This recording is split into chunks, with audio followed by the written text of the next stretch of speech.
The ballroom was a cathedral of light and sound, every crystal chandelier scattering firelight upon polished floors that gleamed like liquid amber. Gentlemen in midnight tailcoats murmured polite greetings, while ladies in silken gowns rustled past, their hoop skirts whispering secrets of lace and tulle.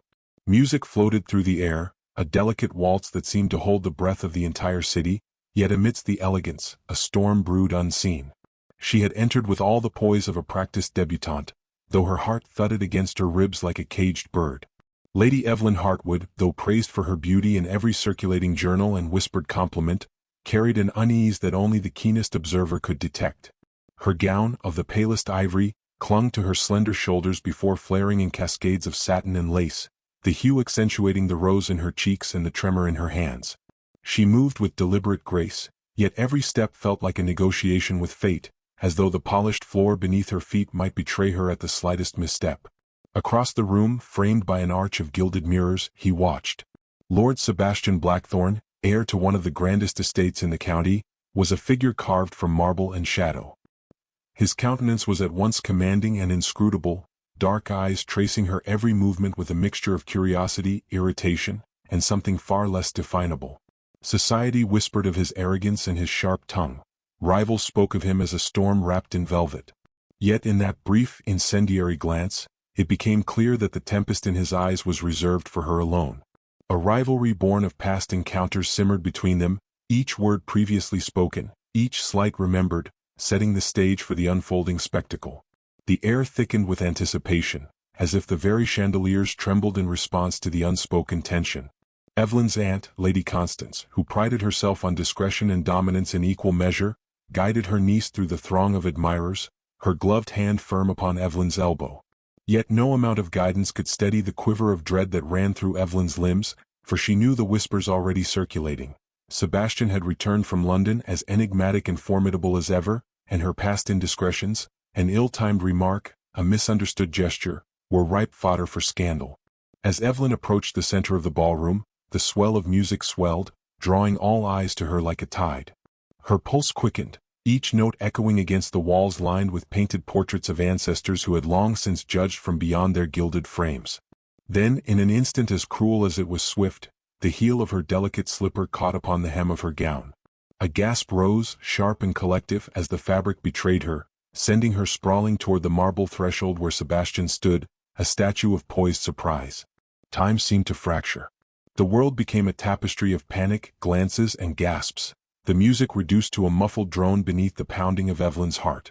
She fell into the polished stone as though the floor itself conspired against her, arms flailing briefly before they clutched at nothing, and then she was still, cheeks pressed to the cold hardness, a humbling contrast to the elegance she had so meticulously cultivated. The room held its collective breath. Some patrons hid startled faces behind fans. Others whispered, their voices laced with schadenfreude. Sebastian moved then, with a fluidity that was both natural and deliberate, closing the distance in 3 long, precise strides. His gloved hand hovered over her, as if measuring whether propriety or instinct should guide him. For a moment he said nothing, his dark eyes scanning her, noting the flush of embarrassment, the glint of vulnerability that few had ever glimpsed. Then, almost imperceptibly, he extended a hand. Not brusque, not patronizing, but offering a choice, a lifeline, a possibility. Evelyn, cheeks aflame, raised her gaze. Their eyes met, and in that collision was the recognition of old wounds and new intrigue. There was an understanding, unspoken yet unequivocal. This moment, this fall, would be remembered, dissected, and perhaps exaggerated into legend. Yet it also carried something unanticipated, a current of safety, a subtle acknowledgement that in the midst of ridicule she need not face the world alone. Lady Constance approached, her expression a mixture of horror and indignation, but Sebastian's presence, authoritative and commanding, cut through the social uproar like a blade through silk. "Miss Hartwood," he said, voice low, formal, yet threaded with an emotion that made even the most critical eavesdropper pause. "Might I offer my assistance?" His words were a mask of courtesy, but beneath lay a depth that promised protection and provoked curiosity in equal measure. With a trembling hand, Evelyn accepted, allowing him to lift her with an elegance that belied the heat of his scrutiny. The room's whispers grew, a delicate hum of astonishment and speculation, yet she felt herself steadied by his presence, an anchor in the storm of judgment. Every inch he guided her upright was an intimate negotiation, balancing decorum with unspoken intensity. For the briefest moment, the ballroom seemed to shrink around them, leaving only the fragile warmth of shared understanding. As she regained her composure, Evelyn became acutely aware of the myriad eyes upon them, yet she felt a curious defiance rising in her chest. Shame had brushed her, yes, and the sting of humiliation was keen, but there was also a spark, a thrill, a realization that the collision of their worlds, his imposing authority and her precarious vulnerability, was far from over. Sebastian's gaze lingered on her, measuring, calculating, yet betraying a flicker of interest that society would find scandalous if interpreted rightly. She stepped back, curtsying with mechanical grace, aware of the collective breath waiting to be released, and met his eyes once more. It was a glance laden with challenges, past grievances, and the first whisper of desire. She understood, in a way no one else could, that this fall was no mere accident. It was an overture, an opening salvo in a game that promised peril and passion in equal measure. The music swelled again, yet Evelyn felt detached from its melody, attuned instead to the silent conversation flowing between them. There would be whispers tonight, letters penned in secrecy, and the inevitable scrutiny of society's gaze. Yet beneath it all, an unspoken promise lingered, delicate and frail, like a thread of gold weaving through the tapestry of their rivalry.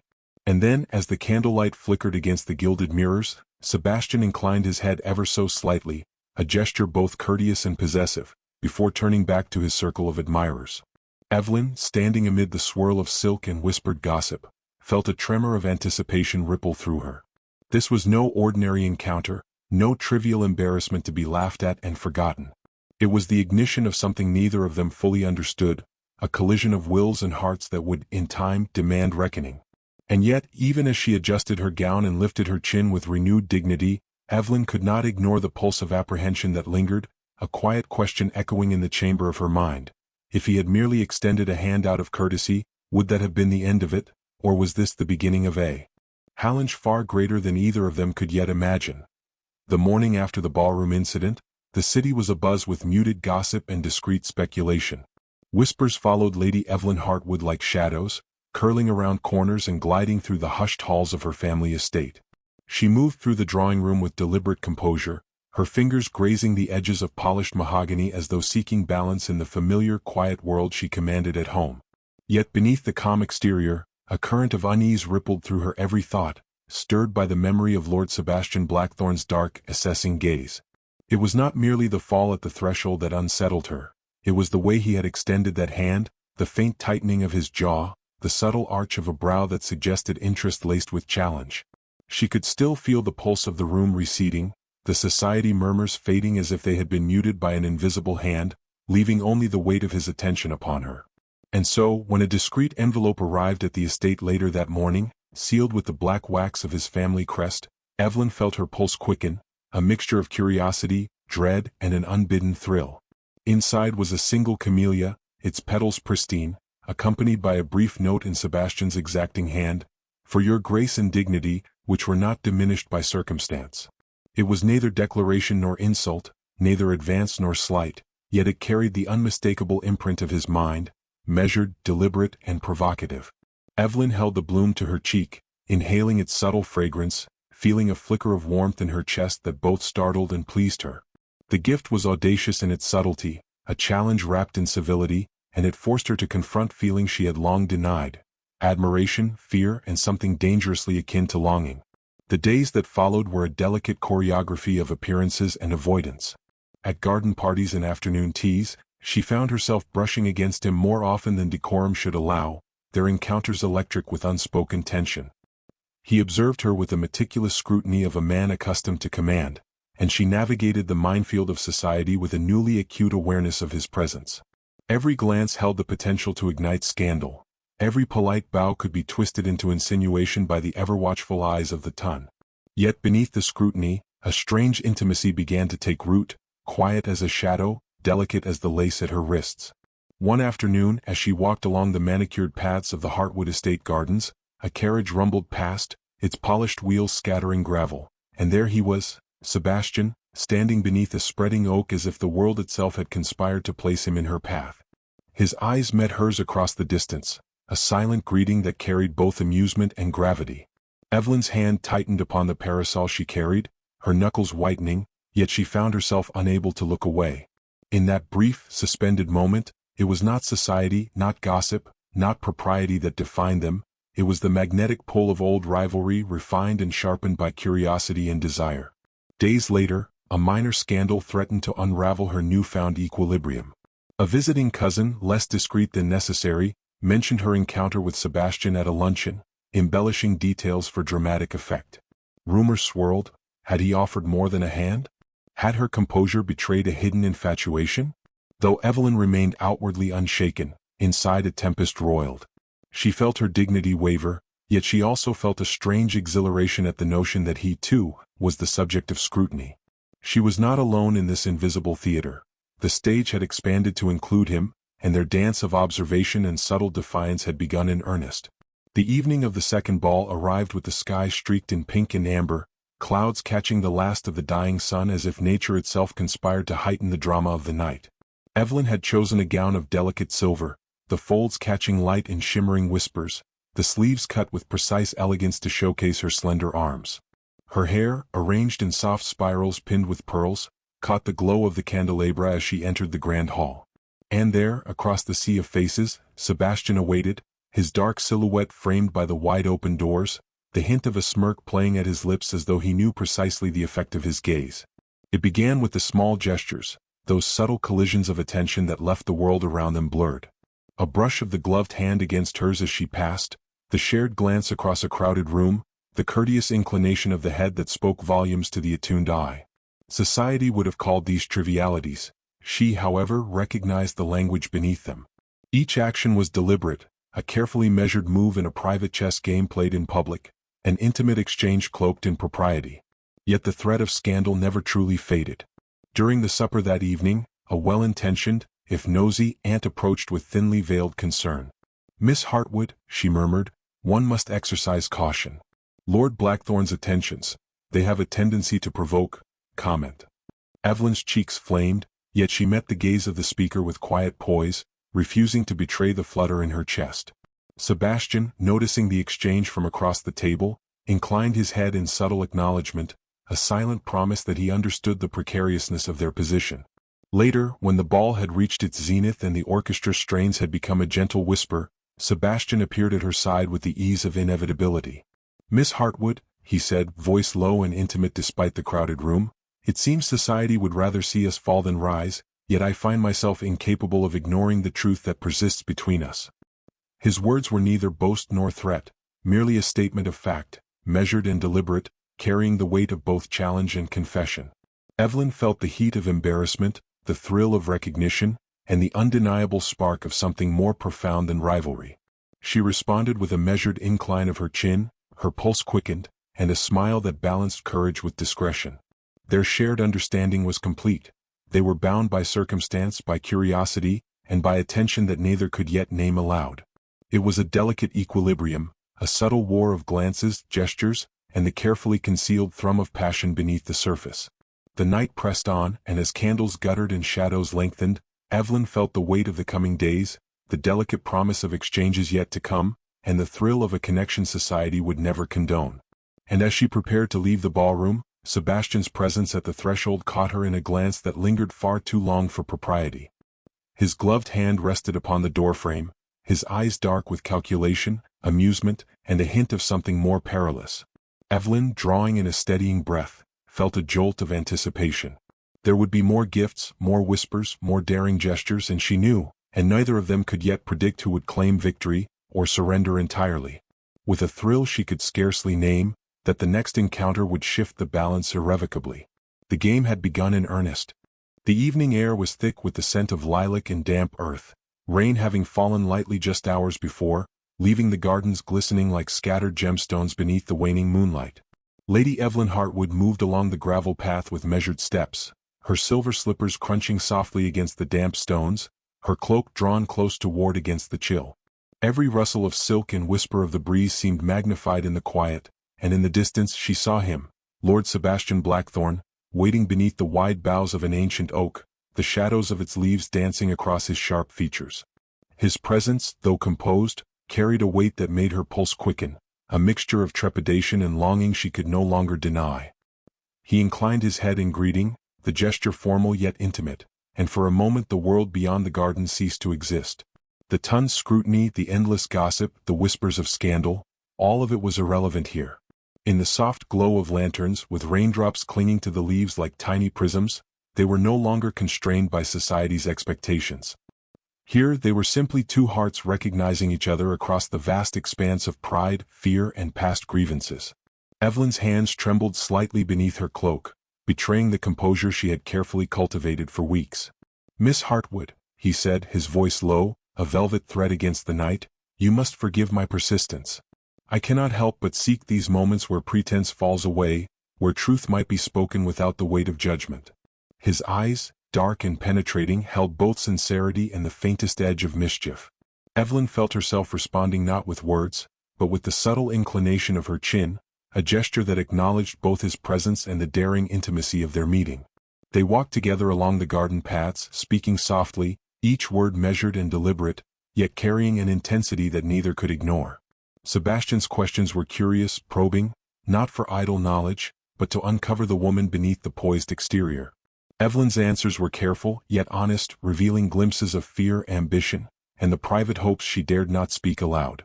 Each revelation was a brick laid between them, constructing a fragile bridge across the chasm of rivalry and decorum. "I have wondered," he said after a pause, "how it is that you manage to preserve your grace under such relentless observation. Society would see you stumble and yet you rise, unfaltering, like a flower bent by wind but unbroken." His words were a delicate challenge, admiration tempered with scrutiny, and Evelyn felt the sting of pride mingled with warmth. She realized that he saw her in a way no one else did, beyond the delicate lace and satin, beyond the composure that shielded her heart. Their conversation drifted naturally into confessions neither had dared to voice in public.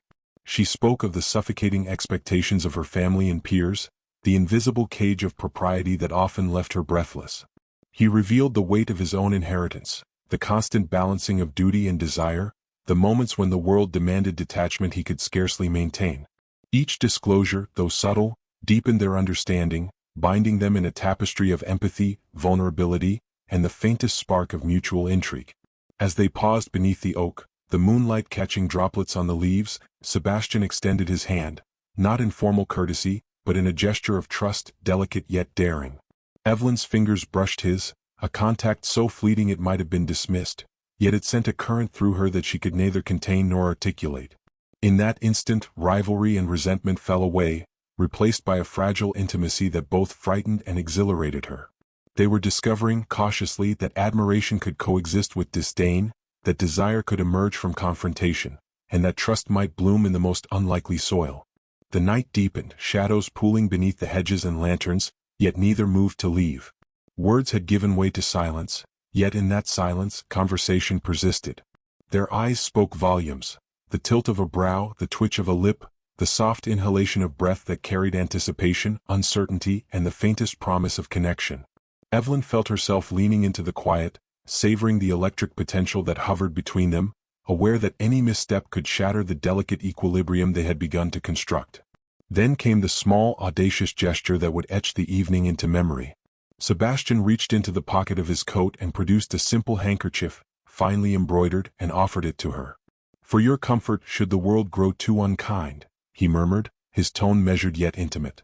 The action, small as it was, carried a magnitude she could scarcely name, a protection extended, a thoughtfulness acknowledged, a barrier lowered between them. Evelyn took it, pressing it briefly to her lips, her pulse a rapid drumbeat in the quiet night, and in that exchange words were rendered unnecessary. They had communicated trust, understanding, and a subtle claim, all without transgressing the fragile boundaries society imposed. A sudden noise, a distant carriage wheel, the rustle of undergrowth, pulled them back to the reality beyond the garden. Their proximity had been noticed by a lurking observer, perhaps a servant, perhaps a guest wandering after supper. The tension returned abruptly, a reminder that their intimacy existed only in fleeting pockets of time and shadow. Evelyn's heart sank slightly, a pang of longing mingled with the relief of propriety reasserted, and she recognized the paradox. To feel close to him was to court danger, to maintain distance was to deny herself the spark she now realized she craved. As they prepared to part, Sebastian lowered his voice further, the edge of private amusement in his tone. "I find that the moments I anticipate most are those that cannot be shared with the world," he said. His gaze lingered, dark and measured, a silent promise in every line of his posture.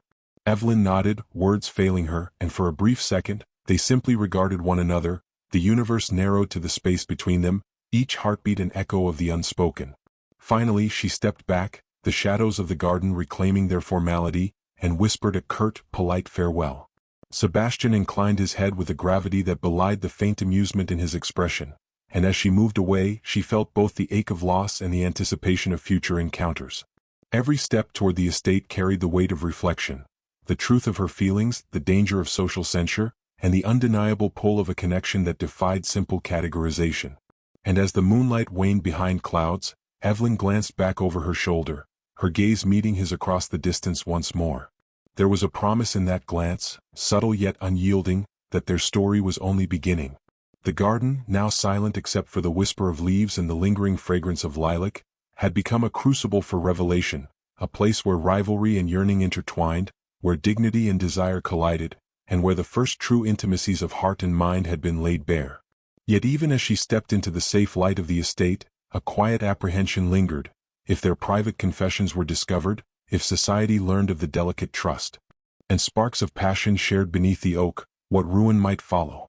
And more pressingly, if he had offered such gestures so freely in secret, what audacious move might he take next, unrestrained by propriety, daring to the ballroom that evening glimmered like a jewel under the soft glow of 1,000 candles, chandeliers casting fractured rainbows across polished floors and gilded walls. Lady Evelyn Hartwood entered with a quiet determination, her silver gown catching every flicker of light, its delicate folds tracing her every step as though the fabric itself were whispering of her courage. The murmur of society hummed through the hall, a living thing of scrutiny, gossip, and expectation. Yet Evelyn felt a newfound steadiness in her chest, a fragile armor forged from the moments shared with Sebastian beneath the oak, and from the knowledge that she no longer moved entirely at the mercy of others' opinions. Across the room, Lord Sebastian Blackthorne observed her entrance, a shadowed smile ghosting his lips. He had arrived with his usual air of controlled authority, yet beneath it lay a quiet anticipation, an eagerness tempered by the need to maintain the guise of propriety. When their eyes met, even amidst the swirl of silks and laughter, there was recognition, electric and undeniable, a language of glances that no etiquette could suppress. Every detail of her appearance, from the gentle sweep of her hair to the subtle glimmer of the brooch at her throat, seemed chosen to speak to him, yet with enough discretion to satisfy the unspoken rules of their world. The orchestra's first notes rose, a gentle waltz that rippled through the ballroom. Guests turned and whispered, noting the subtle tension between the two figures who moved as if aware of no one but each other.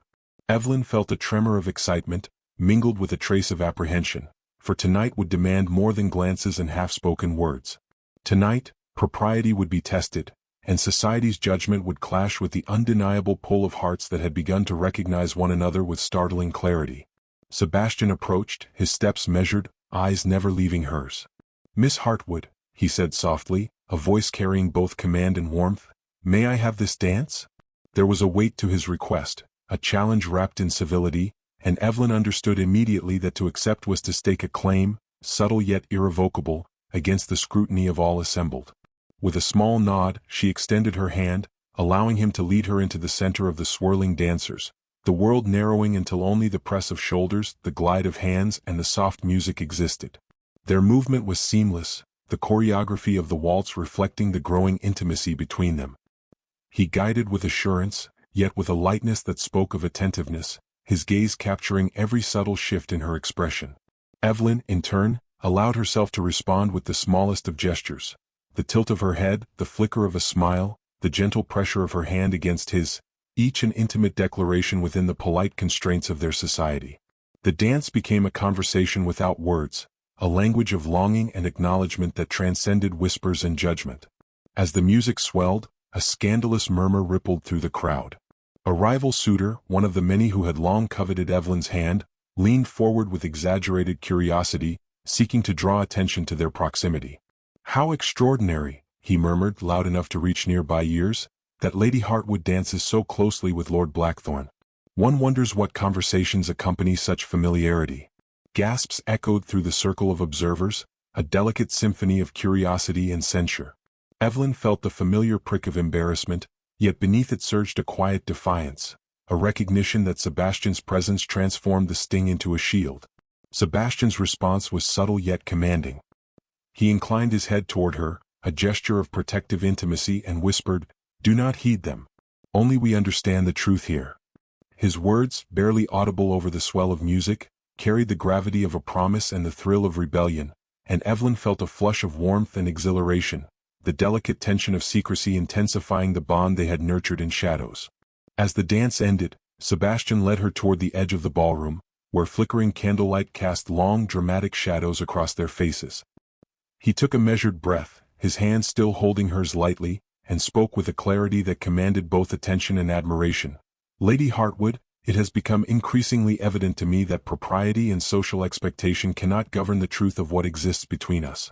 I am compelled to declare, despite the eyes that would judge, that my regard for you surpasses mere civility or rivalry. I am yours if you would consent to accept it." Evelyn's breath caught, the weight of his words resonating in her chest like the toll of a distant bell. Her mind swirled with all that had transpired: the fall at the ballroom entrance, the clandestine encounters beneath the oak, the subtle exchanges of trust and daring gestures. She had feared vulnerability, the loss of dignity under the scrutiny of society, yet now she felt a surge of courage. With a steadying breath, she lifted her gaze to meet his, her voice soft yet resolute. "Lord Blackthorn, I have long struggled against the stirrings of my heart, yet it seems that no measure of caution or discretion can quell what is undeniable. I accept the truth you offer, and in doing so, place myself within your trust."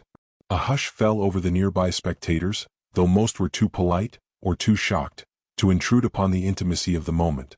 The subtle audacity of their declaration, conducted within the confines of etiquette yet transcending its limits, rippled through the room like a stone cast upon a still pond.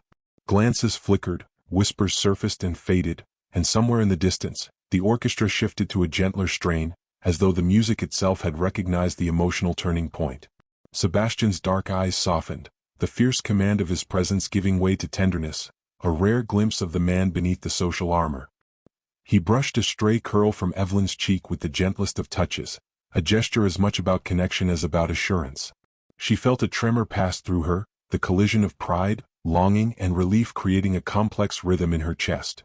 In that moment, the walls erected by society's expectations, by rivalry, and by past misunderstandings, seemed to fall away, leaving a fragile space where truth and desire could breathe freely.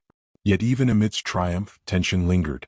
The observant tongue would notice, interpretations would vary, and the shadows of gossip remained ever present. Their victory was intimate, personal, and quietly audacious, yet it was not absolute. Evelyn recognized the precarious balance. To love so openly within the gaze of society required courage, and to trust in Sebastian's constancy demanded faith. Still, in the quiet triumph of shared acknowledgement, the fear was tempered by exhilaration.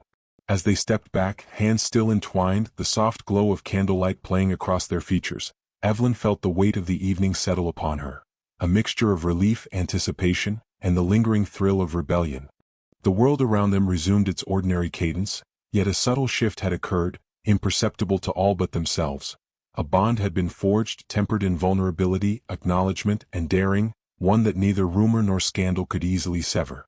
And as Sebastian guided her toward the exit, his fingers brushing hers ever so slightly, a quiet tension hung in the air, an unspoken question, a promise yet to be tested. The declaration had been made, the bond affirmed, but society's eyes remained vigilant, and the delicate interplay of love, rivalry, and propriety was far from concluded. Evelyn's heart quickened with anticipation, aware that the true test of courage and trust still awaited, somewhere beyond the flickering candles and gilded walls, in a world that demanded both discretion and audacity. The dawn broke with a soft, muted light, spilling gold and rose across the gardens of Hartwood Estate. Mist clung to the hedges and roses, and the air was fragrant with the lingering perfume of night-blooming jasmine.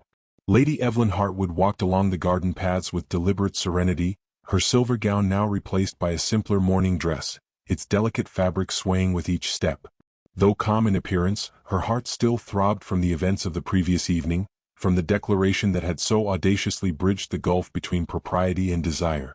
In the quiet of morning, she relived each glance, each whispered word, each subtle gesture, savoring the intensity that had bloomed in shadows yet remained restrained by the world's scrutiny. From the shadow of the arbor, a figure emerged as inevitable as the morning itself. Lord Sebastian Blackthorne approached, his coat brushed with dew, his expression calm yet radiating the same quiet authority and latent warmth that had so unsettled and fascinated her. He paused a few paces away, allowing her the dignity of distance, yet the dark intensity of his gaze conveyed the promise of closeness, the intimacy forged in secret now acknowledged under the impartial light of day. Evelyn's pulse quickened, and she felt the delicate thrill of anticipation ripple through her, tempered by the awareness of the fragile line they now walked between public propriety and private truth. "Good morning, Miss Hartwood," he said, his tone low, deliberate, and as measured as the step of a dance. "I trust the events of last evening left you neither embarrassed nor regretful?" There was a faint hint of humor beneath the formal inflection, a subtle acknowledgement that yesterday's declaration had shifted the equilibrium irreversibly.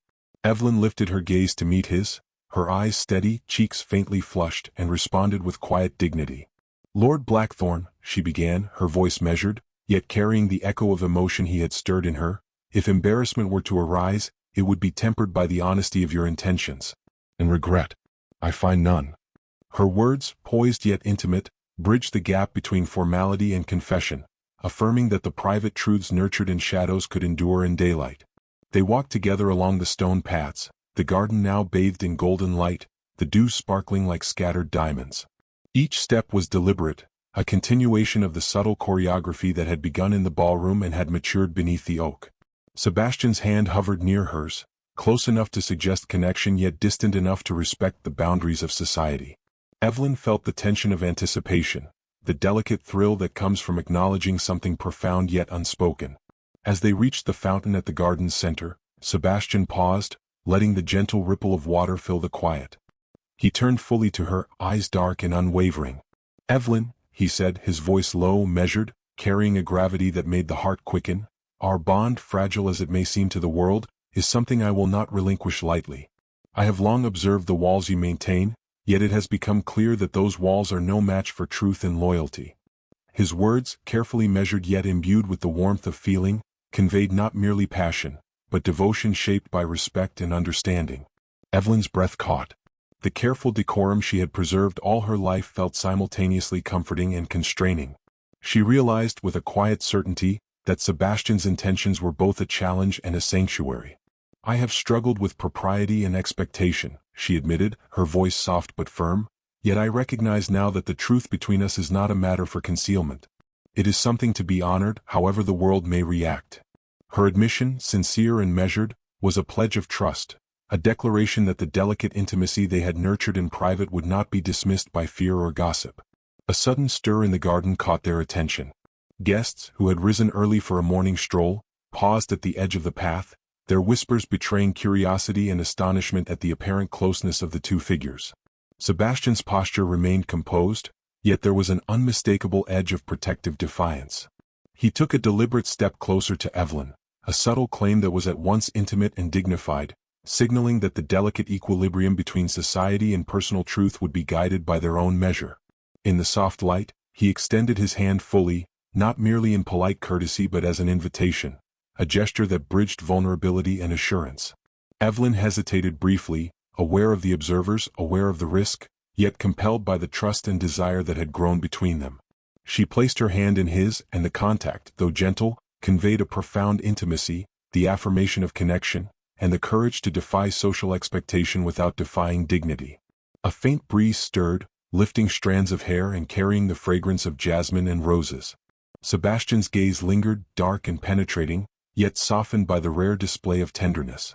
"Evelyn," he whispered, voice low enough that only she could hear, "if ever the world seeks to test us, know that I shall meet it with you. I would confront every whisper, every judgment, every expectation to preserve what is ours." The intensity of his words, so carefully balanced between promise and command, sent a ripple of warmth through her chest, the culmination of weeks of subtle exchanges and restrained longing now crystallized in clarity. Her response was a quiet smile, tinged with relief and exhilaration. "And I," she said softly, "shall meet the world with you, not in fear, but in the certainty that we are stronger together than divided by caution or convention." Each word was deliberate, measured, and laden with emotion, signaling the acceptance of partnership, the acknowledgement of desire, and the courage to claim connection in a world poised to judge. They walked together in silence for a moment, the unspoken agreement between them filling the space with more weight than any dialogue could. The sun rose fully, spilling warmth across their figures, and yet the shadows of doubt and society's scrutiny lingered at the edges, a reminder that love forged in such circumstances was never without challenge. Evelyn felt a thrill of anticipation. What adventures and trials awaited them, now that the acknowledgement of truth had been made public, if only through subtle gestures and whispered promises? As they approached the estate, the distant hum of servants and early risers reached their ears. Sebastian paused, his eyes meeting hers with an intensity that left no question unspoken. "Evelyn, know this," he said, his voice low, carrying both command and devotion. "Our story is no longer confined to whispers or stolen moments. The days ahead will demand courage, discretion, and heart. And yet, I would not choose any path but the one with you at my side." Evelyn's heart swelled with emotion, a mixture of relief, joy, and the quiet thrill of a future uncertain yet undeniably theirs. She nodded, feeling the weight and promise of his words. "Then let us face it together," she replied, her voice steady despite the rush of feeling, undaunted whatever the world may decree. And as they stood there, hand in hand, the morning light casting long, delicate shadows across the garden, a faint rustle in the hedges hinted that their newfound openness had not gone unnoticed. There was a presence, observing, calculating, waiting. For all their courage, all their acknowledgement, Evelyn realized with a shiver that the game was far from the air in the Hartwood estate was heavy with anticipation, a hush falling over the morning halls as servants moved with deliberate caution, aware that today was unlike any other. Lady Evelyn Hartwood adjusted the folds of her gown before the tall mirror in the east wing, the pale ivory fabric soft against her fingers, its delicate lace at the neckline a whisper of refinement that belied the storm churning within her. She could feel it in her chest, the flutter of nervous energy, the weight of expectation, and the lingering echo of Sebastian's presence that had haunted her dreams since the garden encounter. Every detail mattered today, the sweep of her hair, the angle of her shoulders, the tilt of her chin. Each measured movement was a declaration of both grace and intent. The morning sunlight filtered through the tall windows, casting patterns of gold and shadow across the polished floors, illuminating the faint shimmer of tear-shaped dew on the garden roses. From her vantage point, Evelyn could see the gathering of the ton, the poised ladies and dashing gentlemen assembling with careful decorum, unaware that the delicate balance of propriety and private passion was about to be tested in ways few could predict. The air was alive with whispers, speculation about last evening's subtle declarations, conjectures about the bond between the young lady and Lord Sebastian Blackthorne, and inevitably questions about who would claim her hand in the coming days. Sebastian arrived with the quiet authority that had always both unsettled and captivated her. He entered the hall with long, purposeful strides, eyes sweeping over the assembly with the ease of one accustomed to scrutiny yet confident in his own standing. When his gaze fell upon Evelyn, a subtle but undeniable intensity flickered within his dark eyes, a mixture of possessive pride, admiration, and the promise of protection. He approached her with measured grace, his gloved hand brushing briefly against hers as though to anchor her in place, to remind her that, despite the world's gaze, she was not alone. "Evelyn," he murmured, voice low but resonant, "today the eyes of the ton will scrutinize, perhaps even challenge, the bond we have nurtured. But I ask only that you remember what has been forged in private, what is known between us and us alone." His tone carried both command and warmth, a delicate balance that spoke of respect, desire, and unwavering intent. Evelyn inhaled slowly, letting the words settle, the quiet strength in his presence bolstering her courage. The event itself unfolded with the mechanical precision of societal ritual, yet beneath the surface, currents of tension and anticipation twisted through the hall.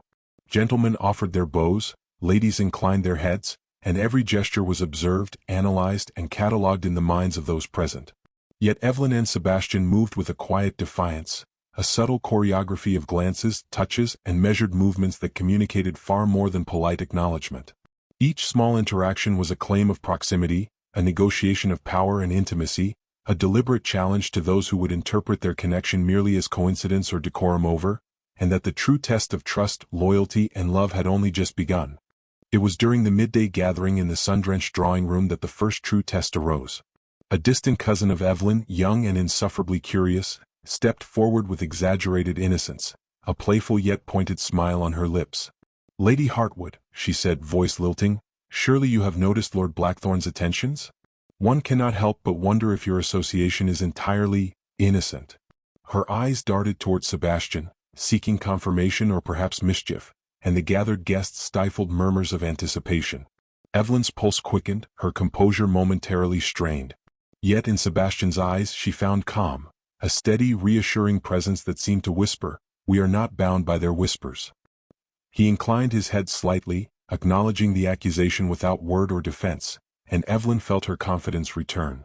She lifted her chin, the faintest smile playing at her lips, and replied with measured elegance, "Curiosity is the province of the young, and observation the pastime of the idle. I assure you all is as it should be." Her words were calm, polite, and deliberate, leaving no room for misinterpretation, yet signaling to Sebastian and herself that their private bond was impervious to casual scrutiny. The hours passed with subtle tension coiling like a serpent around their movements. At tea, at conversation, at casual strolls through the gardens, every glance and gesture carried the weight of meaning, and the tongue noticed. Whispers followed, conjecture blossomed into delicate scandal, and the inevitable social pressure began to mount. Yet Evelyn and Sebastian navigated it with a practiced ease born of shared understanding. Every misstep avoided, every touch and glance measured, reinforced the connection that had grown beyond whispered secrets and stolen moments. By late afternoon, the anticipation had reached a crescendo. Guests began to assemble in the grand hall for a demonstration of talent and cultural refinement, a display of music, poetry, and rhetoric designed to delight and impress.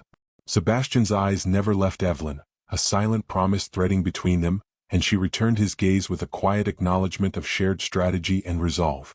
Each performance that unfolded, melodic piano, delicate harp, soft violin, the recitation of verses tinged with sentiment, served as a backdrop to the real drama, the unspoken yet undeniable declaration of their mutual claim to one another. The climax arrived unexpectedly. A sudden commotion near the entrance startled the assembly. A carriage had arrived with such haste that the door burst open, spilling a flurry of servants and packages into the hall. Among them was a letter addressed in a familiar hand, bold, deliberate, unmistakably Sebastian's. The note had been misplaced, delayed, and now arrived at a moment when curiosity and expectation were already taut with tension. Evelyn, heart pounding, took it from the attendant, breaking the wax seal with trembling fingers. The letter contained a single, concise declaration, a challenge to any who would question their union, an assertion of intent, and a private plea for trust and courage in the face of society's judgment.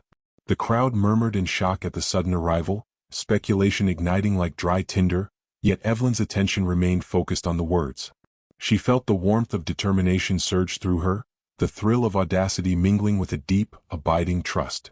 Sebastian, stepping closer, whispered, "Do you understand, Evelyn? This is no longer a subtle claim. It is open, deliberate, and unwavering. Will you meet the world as I intend?" She nodded, her gaze steady, pulse racing with exhilaration and apprehension. "I will," she said, voice soft yet resolute, "for there is no path worth taking without courage, and no companion I would rather face it with than you." Their hands met and intertwined with deliberate intimacy, fingers threading together as if binding both hearts and fates in a single gesture.